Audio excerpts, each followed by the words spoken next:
The Harris County Jail is perhaps the most notorious lockdown facility in Texas. Do a simple Google research and you will see it's been taken over by the FBI, the Department of Justice. People are literally dying every other week inside of the Harris County Jail. Men are being beaten to death, women are being beaten, women are dying, men are dying. It's almost like the house of death. And so when you hear stories like this, stories like yours, it's not shocking to those of us who've always advocated for constructive, meaningful human change inside of the jail. Greetings, brothers and sisters, ladies and gentlemen. Welcome to another episode of the People's Global News Network.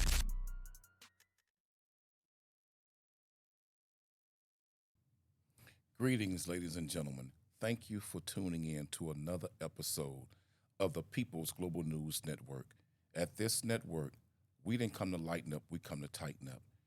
We bring you the stories others are afraid to bring. We tell you the stories that most networks would run from, but we give the people the opportunity to hear the raw, unadulterated truth and the facts as they are. So thank you for tuning in, and today we bring you a story of a young man violated by law enforcement, violated so wrongfully, so terribly, to where he needs to tell you his story, and I want you to hear it.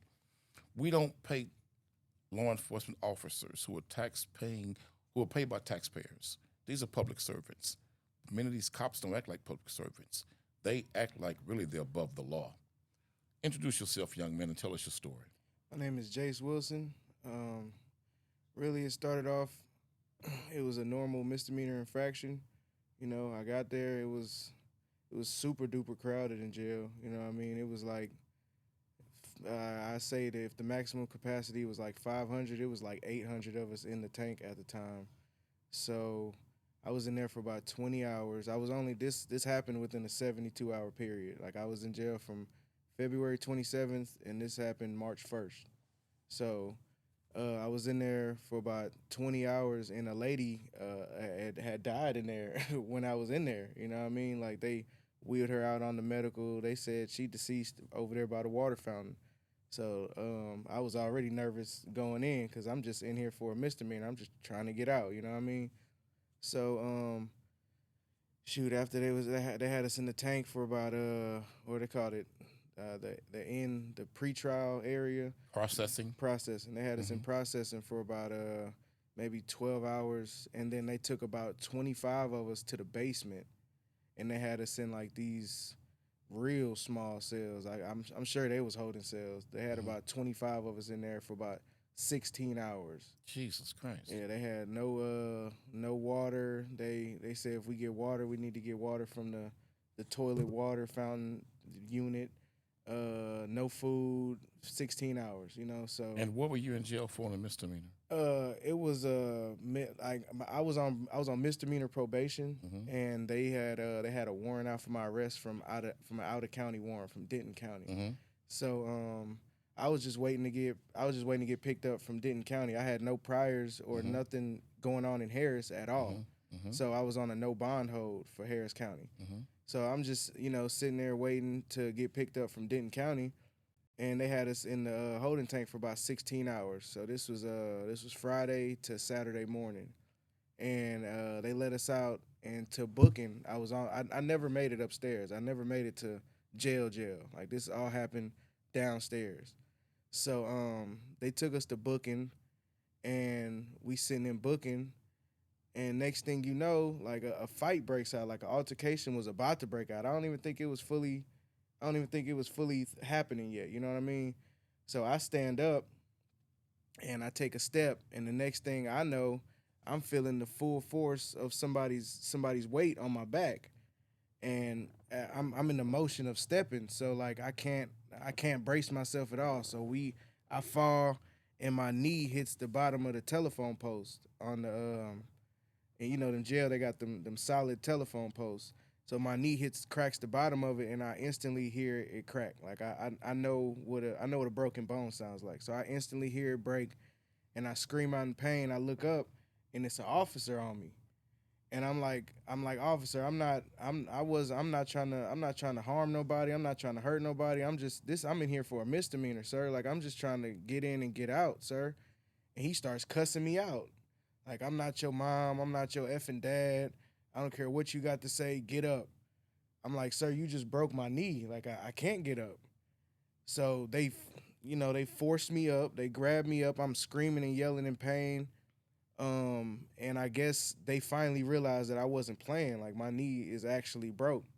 So this happened at about 6 or 6:30 in the morning. So they take me to the back. I was in the health screening part of the jail because it's booking, and I guess they got to do your health screen and all that stuff. And you told them you couldn't walk. Yes, sir. There was no way I could walk. You know what I mean? Like, I'm holding my knee like this, and they still like tried to armed me up and like basically threw me onto the gurney. And I'm feeling. Is that the surgical scar that we see right there? Yes, sir. That These is a two huge scar on both sides, and this was actually the second surgery because what I'm finna say is this happened at 6 o'clock in the morning. They didn't get me to Ben Taub until 3:30 p.m.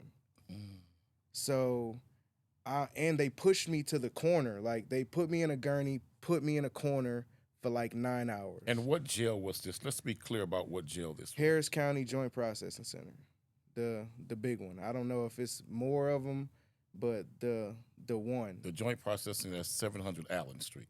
I think so. Yes, sir. Go right ahead. Yes, sir. So they had me in there.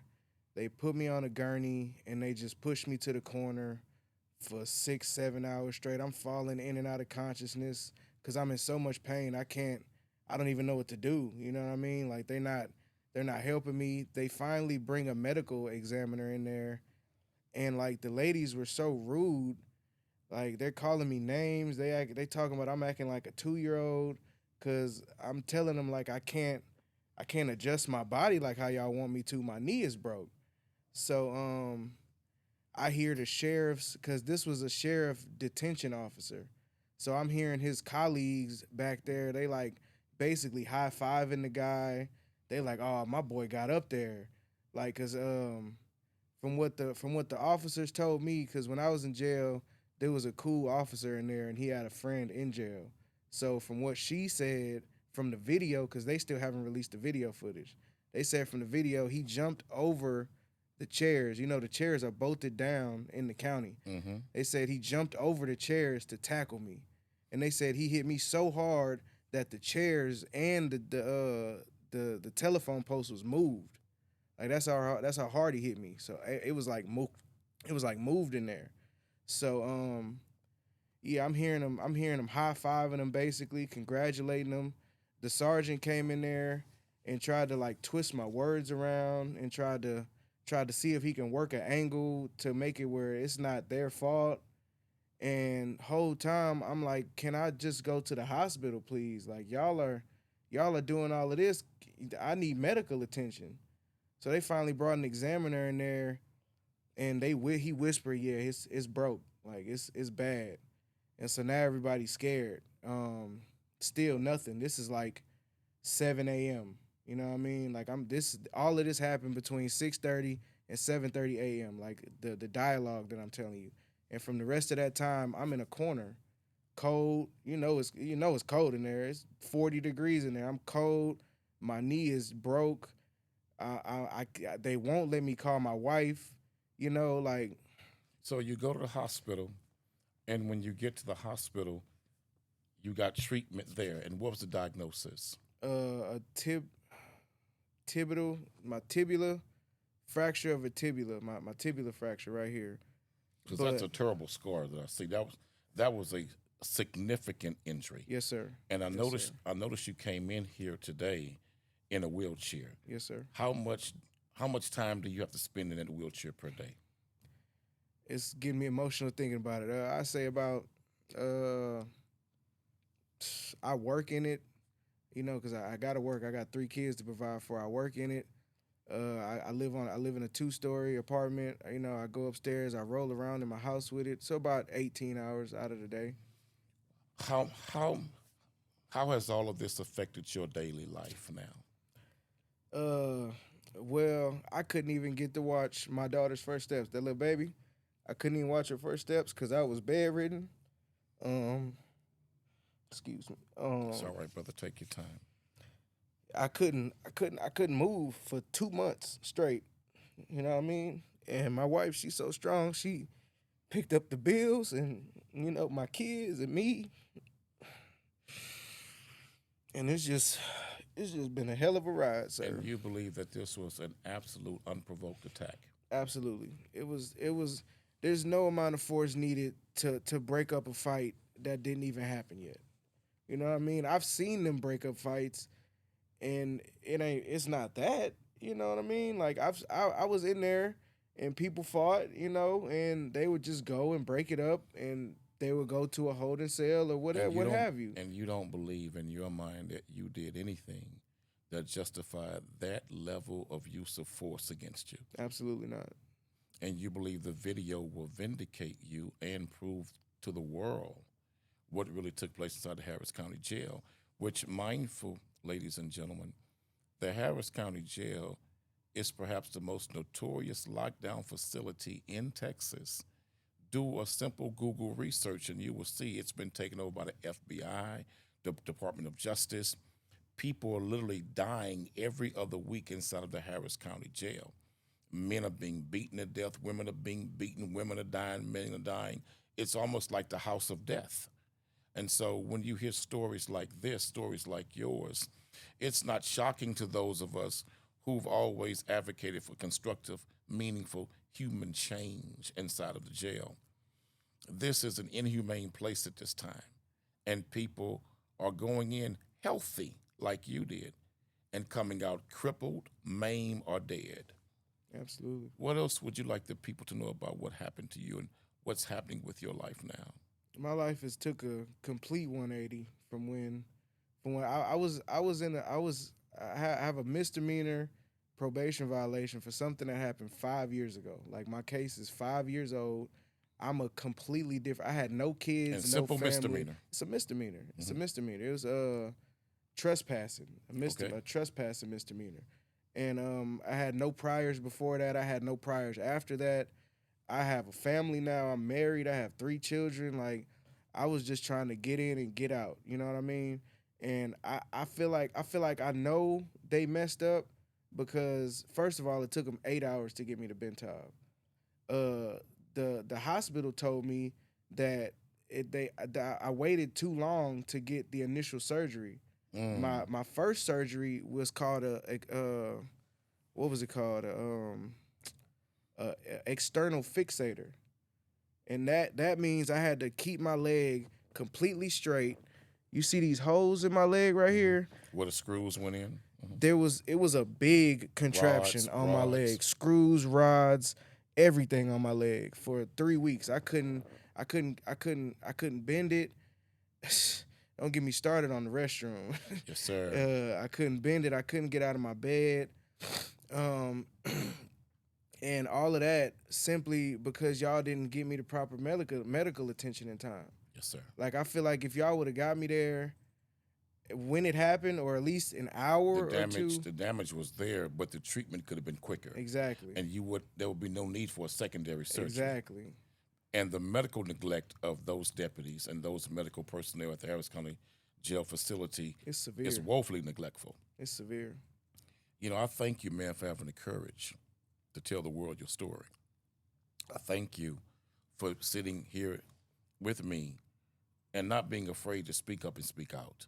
Because some people are. You got a lot of brothers and poor people who go into Harris County Jail who are straight up violated. They are victims of all types of crimes while they're there by deputies and others. And they come home and never open their mouth out of fear of retaliation. I have been scared. I've been terrified. I'm not going. I sent in a grievance to them because on the website they tell you if you send in a grievance, we'll have internal affairs look into it. I sent in a grievance. Internal affairs called once, and they never got back with me. I would have personally, I would have been reached out to you if I wasn't so afraid. Like I was so scared of going back to jail after my knee got broke. They released me from Ben Taub. I didn't go back to jail. Like I told you, I had a no bond hold from Denton. Right. Harris County released me from jail. Because they recognize their failure, they recognize their negligence, and they recognize the culpability they were facing in what happened to you. So they just walked away from it and left you there. I'm not shocked, nor am I surprised, and it is not the first time I've heard this same type of story. Wow. Thank you for telling us your story, brother. We appreciate you for coming. Thank you so much for hearing me. As lawyers always do, you watch these segments. Lawyers across the country, I have the conversations with you all the time. Reach out to us about his case, because this man deserves adequate and thorough representation, and he's open and willing to work with a law firm that can truly meet his needs. Thank you for watching. Thank you for tuning in to another episode of the People's Global News Network, and we don't stop until you get justice. Thank you.